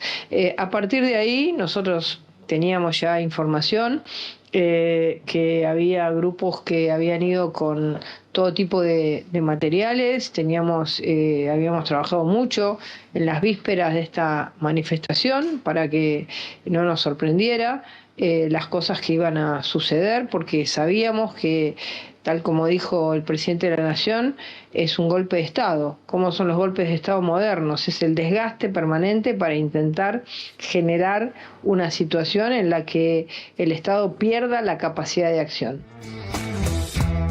Bien, allí Patricia Bullrich sobre la actitud que ella de alguna manera marca a diputados que luego fueron reprimidos por la policía. Ahora nos va a contar Irina Hauser los pormenores también de esta situación. Pero quiero, insisto, que vayamos a ese compilado de imágenes donde por lo menos se generan muchas preguntas sobre qué piensa o qué actitud tuvo la policía con personas que habían estado generando desmanes enfrente de las fuerzas de seguridad. Lo compartimos.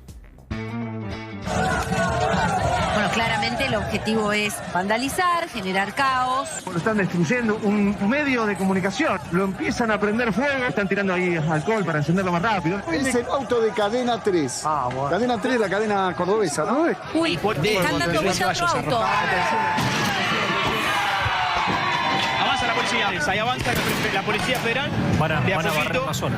Van avanzando, también tirando gases. Pero ahí avanzan y se escucha el ruido claramente. Retroceden los manifestantes. De a poquito sobre el lado de Hipólito Yrigoyen.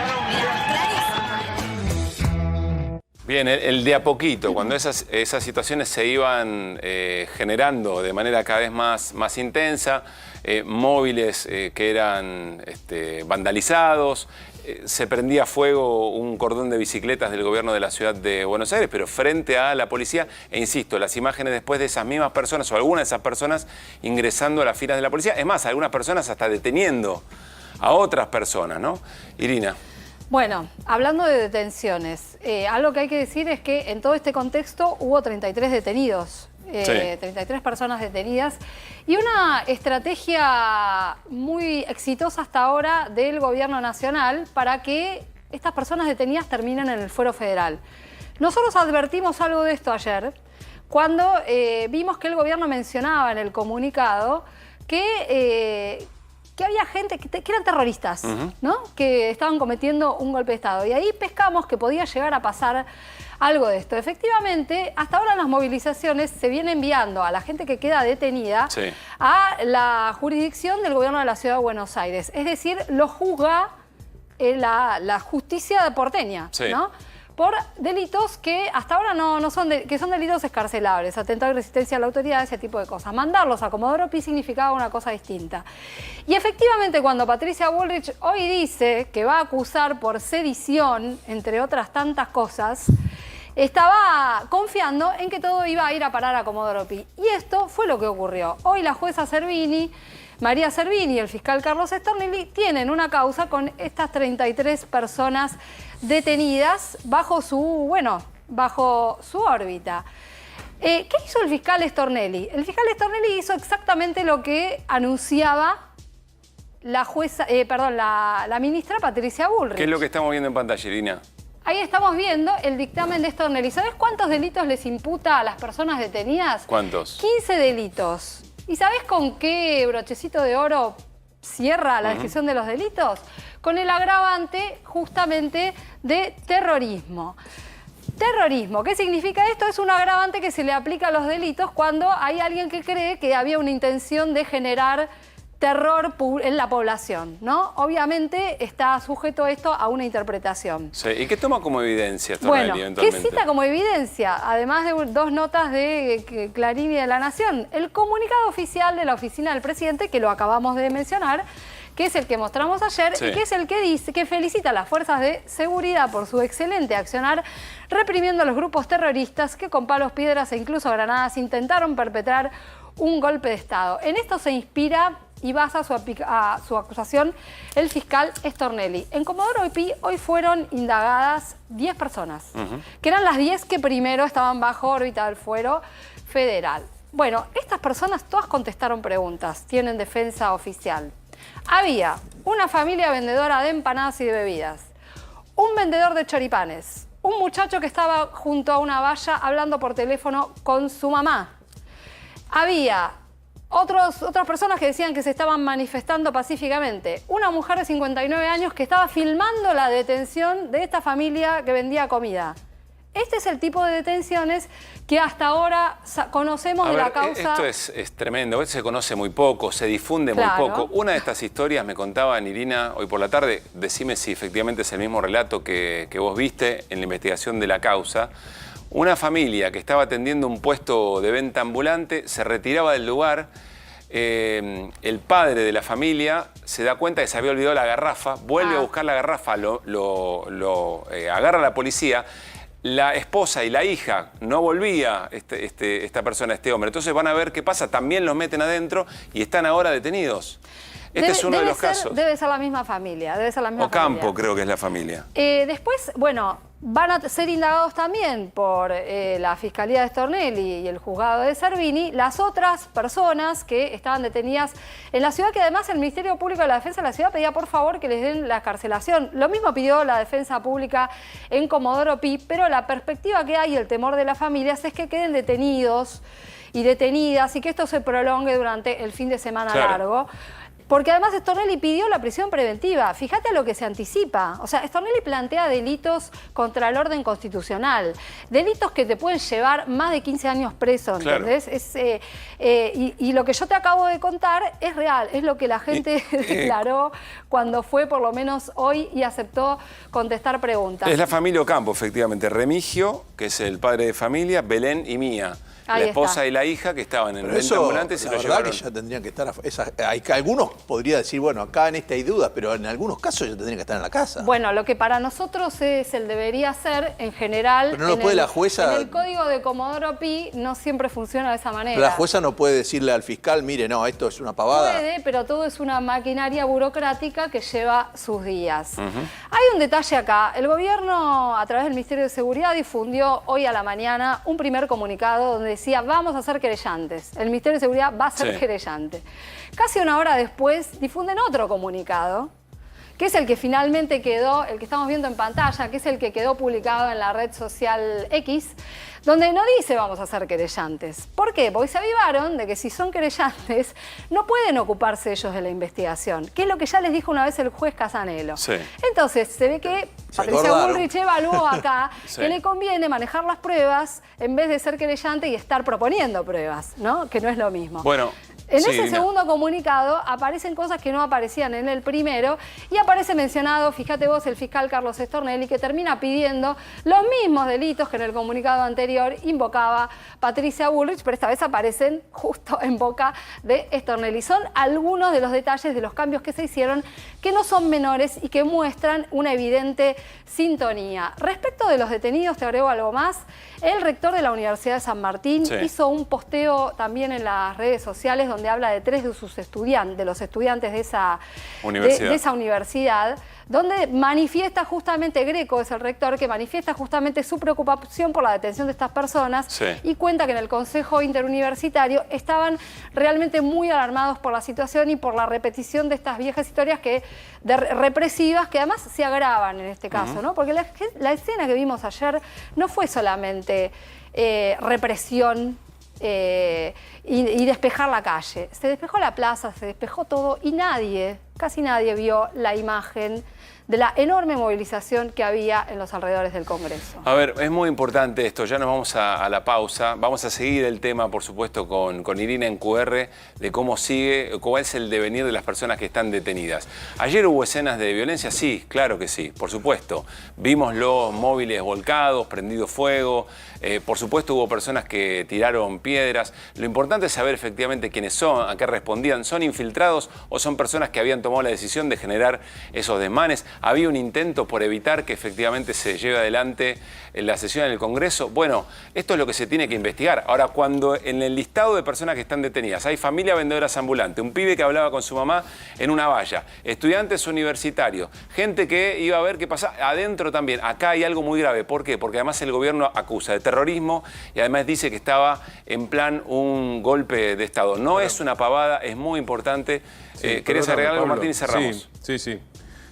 Al principio, vos pasaste algo de Patricia Bullrich, ministra de Seguridad, diciendo: sabíamos que había grupos preparando acciones terroristas para un golpe de Estado.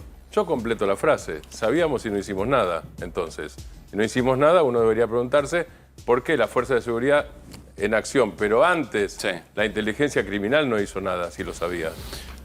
Ya empezamos la charla con Daniel Filmus en QR. Déjenme contarles que se montaron los primeros aerogeneradores del Parque Eólico General Lavalle, que YPF Luz construye en la provincia de Córdoba. Son los más grandes de Latinoamérica, con tecnología de vanguardia y dimensiones sin precedentes. Mirá.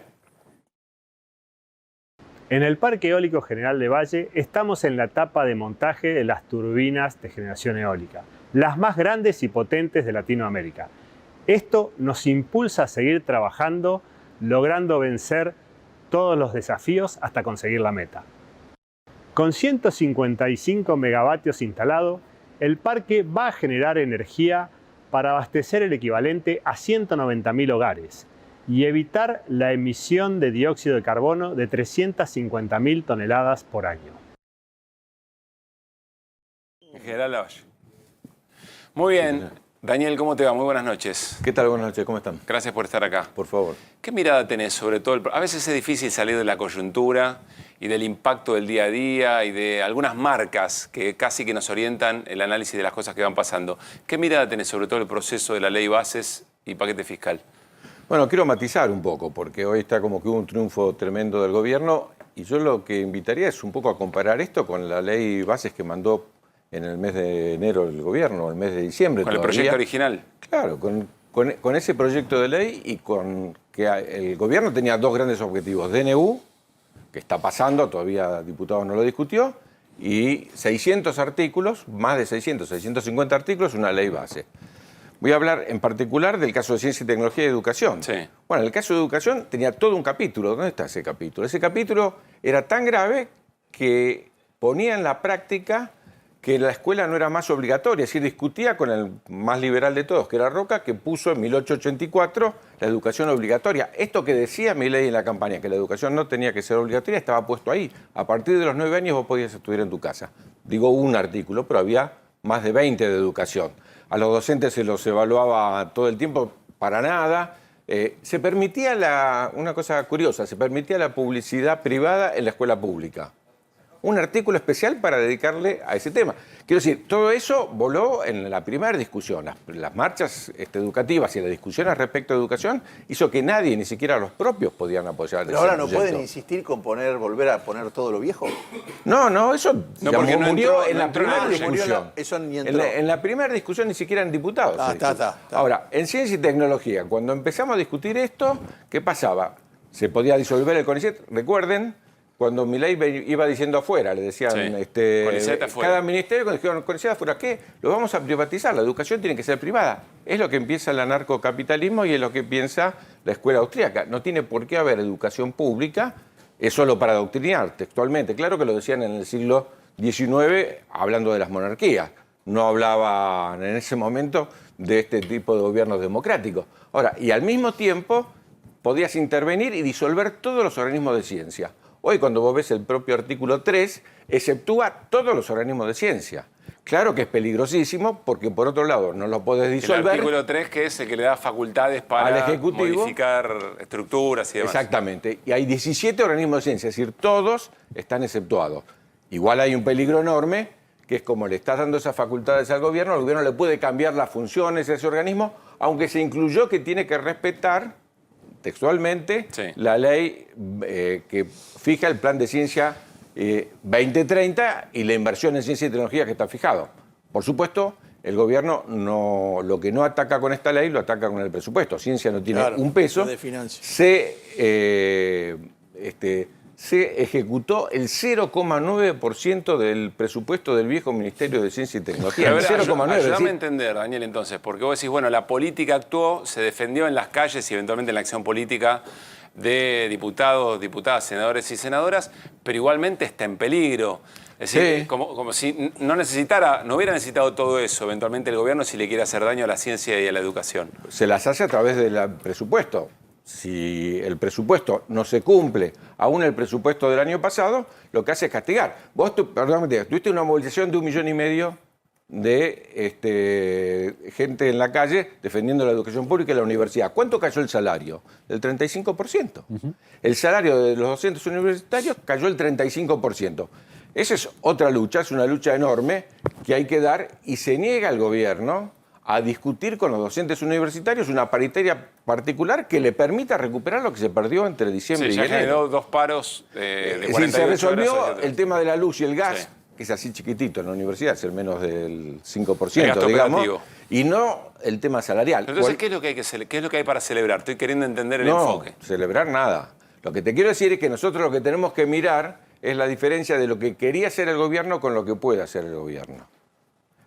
En esta ley bases que era fundamental y decisiva y que todos pensamos que la hizo algún tipo de asesor o alguna consultora, como se decía en el primer momento, y que Sturzenegger la mandó a hacer y que estaba hecho lo ideal, lo que ellos querían, de regular absolutamente todo. Bueno, cuando vos ves ahora lo que realmente hay, ¿dónde están? Las empresas privatizadas. No estaba ahí Aerolíneas, no estaban... Bueno, pero ahora, hoy salió Franco diciendo que pretende que de nuevo Aerolíneas y el Correo ingresen. ¿Qué va a pasar ahí? Bueno, hay un debate. Lo que te quiero decir es que no es que el gobierno ganó una batalla tremenda y arrasó con todo. En mi opinión personal, el gobierno fue pensando que como había ganado las elecciones, tenía legalidad y legitimidad para hacer un cambio de una magnitud inusitada y se encontró con la calle, las huelgas de la CGT, las movilizaciones populares y el descontento que generan las medidas, y se encontró también con un Congreso que lo discutió, que lo debatió y que desnudó, como planteábamos recién en el caso de ciencia y en el caso de educación, un conjunto de medidas que no pasaron. A ver, ¿qué escenario ves? Porque venimos de 15 días muy difíciles para el gobierno, desde la crisis del gabinete, los mercados, el dólar, la crisis con capital humano, etcétera, etcétera. Y de repente hoy ha tenido una enorme cantidad de buenas noticias. Te encontraste con el único optimista de la Argentina. Te quiero decir, yo asumí como diputado en el 17.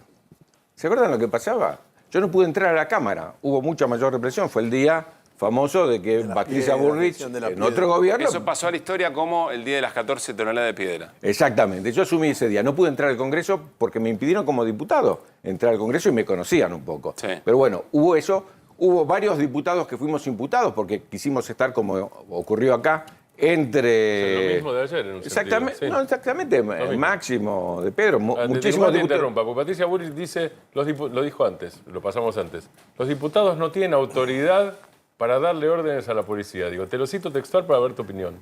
Por supuesto que sí tenemos autoridad y por supuesto que sí tenemos la posibilidad de mediar, de impedir la represión y de poner el cuerpo para que eso no ocurra. Eso fue lo que ocurrió ahí, bajo Máximo, insisto, bajaron un conjunto de diputados muy importantes. Que impidieron llevar adelante una orden que tenía la policía.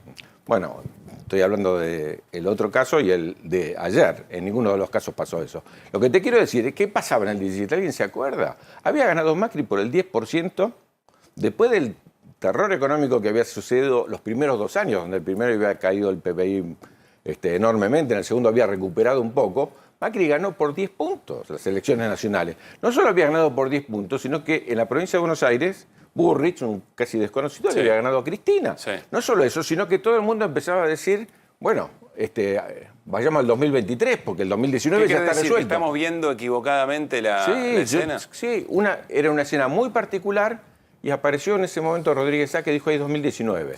Y todos dijeron, no, pero gente, ¿de qué está hablando? Si esto está perdido, acaba de ganar con 10 puntos. Bueno, lo que pasa es que nuestro pueblo, cuando realmente es golpeado por políticas económicas que son tan duras como esta, que es más dura todavía que la de Macri, reacciona y ganamos nosotros por 20 puntos. Pero ¿no estás esperando o no estás haciendo un análisis con la vieja manera de hacer política? Dice el gobierno que la representación en las calles son modos de la política del siglo XX, que eso ya no corre, que hoy es redes y eventualmente la estrategia para armar narrativas y poder instalarlas. Y bueno, hay dos narrativas. Una, la que fija la heladera, ¿sí? Que es lo que la gente llega a fin de mes y cómo está, y eso lo vemos todos los días. Y hay otra narrativa que es de las redes. Es poderosa, es poderosísima. La ideología es poderosísima y hay que dar el debate respecto de eso. Sin embargo, como nosotros sabemos, puede ser que estemos totalmente equivocados y que haya cambiado totalmente y que la gente con tal de ver un tuit no llegue a fin de mes. Pero me parece difícil. Lo que quiero decir es que a 6 meses, cuando vos ves cómo todos los presidentes estuvieron a los 6 meses y estos días salieron varias de esas estadísticas y que Milei tenga cerca de la mitad de la población que todavía acompaña y defiende su voto, no me parece una cosa rara. Lo que quiero decir es que si este programa económico, como estamos seguros, y ustedes lo explican todas las noches, no tiene ningún destino, entonces tampoco va a tener destino este gobierno. No hay que alguien me diga una medida educativa, que alguien me diga una medida respecto de la ciencia, de las áreas nuestras. Muchos de los que lo votaron, muchos científicos votaron y muchos educadores votaron. Bueno, hoy en día, ¿en qué situación está? ¿Dónde está el incentivo docente? ¿No? ¿Dónde están las provincias que tienen que recuperar con fondos propios? ¿Cuánto más lo van a poder hacer? El salario que Nación no paga. Daniel, efectivamente estaba chequeando el presupuesto y ahí las dos principales partidas están en cero. Cero ejecución, cero, ni un centavo. Te diría que es gasto de funcionamiento lo que está ejecutado. El Ministerio de Ciencia y Tecnología es muy chiquito, tiene muy poco personal, entonces no gasta nada. Pero hay una ley, que es la ley de financiamiento, votada por unanimidad. Es decir, votada también por el PRO, por los radicales y por todos los sectores. No se investiga nada, nadie está haciendo nada. Por ejemplo, si vos necesitas insumos para la investigación, porque no sos un investigador social, sino que sos un investigador, no los tenés porque en general son importados y no te están dando esa plata, y si te la dan, como es el presupuesto del año pasado, imagínate cómo se fue el dólar, casi todos los insumos para la investigación dura son importados. ¿Cuánto habías gastado vos a mitad del año pasado?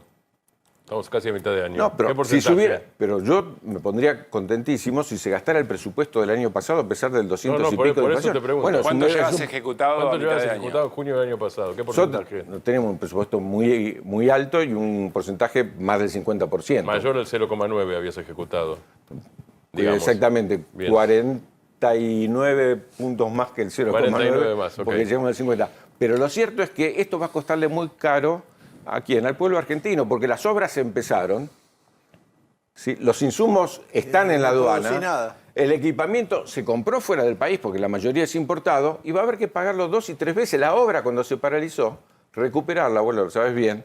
Y hay una computadora que duerme la siesta, ¿no? Bueno, tenemos la computadora más grande que en la historia compró Argentina, una de las 100 más poderosas del mundo, en el Servicio Meteorológico Nacional, que no la puede poner en funcionamiento. Clementina 2. Terminó con 95% de ejecución el año pasado. Bueno. No, pero quería preguntarte, Daniel, el RIGI, ¿cómo impacta en la ciencia? Te pregunto eso, pero además una segunda cuestión. El RIGI es un proyecto, digamos, que tiene, por ejemplo, estabilidad a 30 años, digamos, no es para dentro de 10 minutos. ¿Cómo ves la actitud de algunos senadores de repente votar pensando en los próximos 10 minutos? No, es gravísimo porque lo que permite al RIGI es suplantar la tecnología nacional por tecnología importada, textualmente.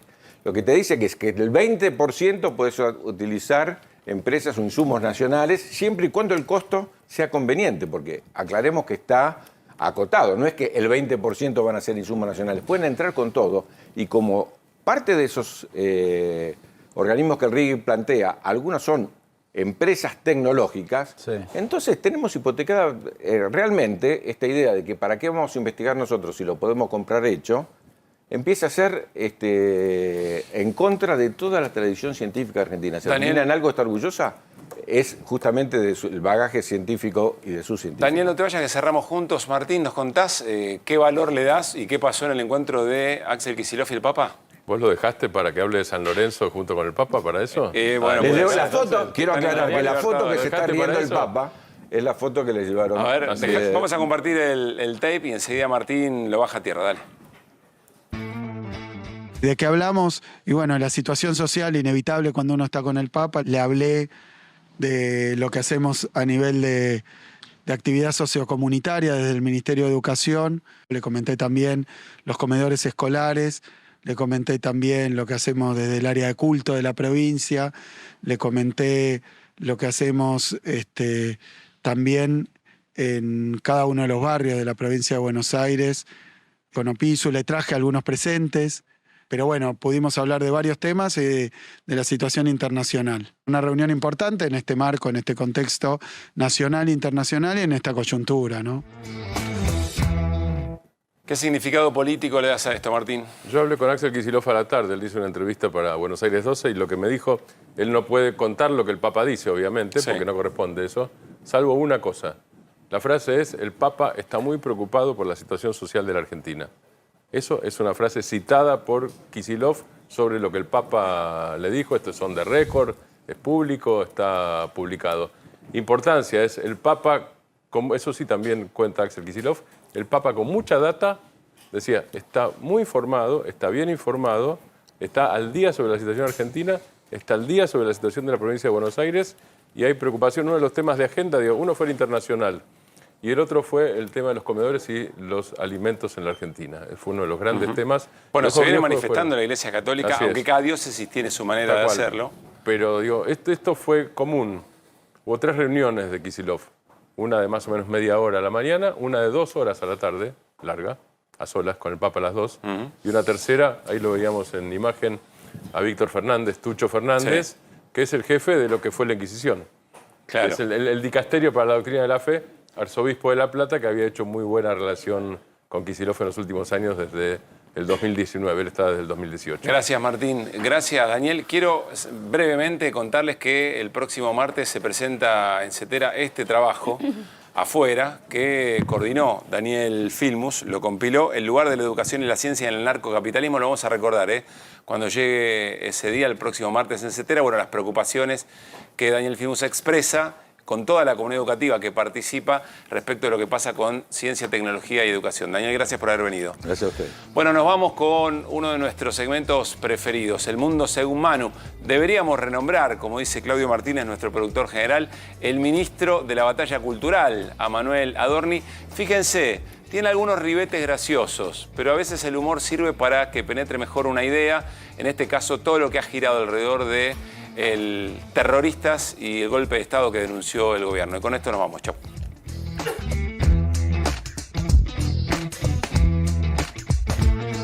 Bueno, mi nombre es Manuel Adorni. Aclaro que no tengo hermana. Para que dormí poco y me pierdo. Fin.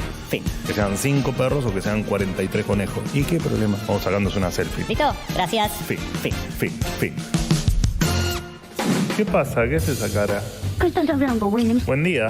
Buen día, tía, buen día. A todos. Y a todas. Hoy es una hermosa mañana, ¿no? Hermosa mañana, ¿verdad? Bueno, ayer el Senado de la Nación aprobó, por supuesto, el proyecto de ley bases y puntos de partida para la libertad de los argentinos.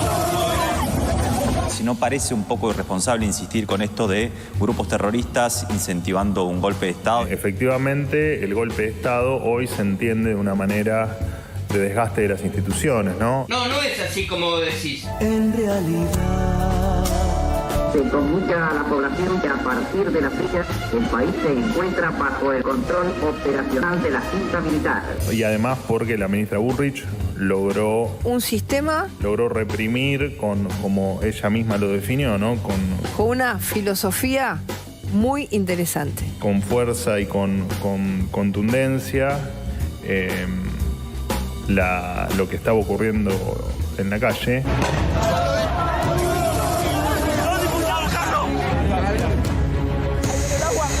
Más allá de que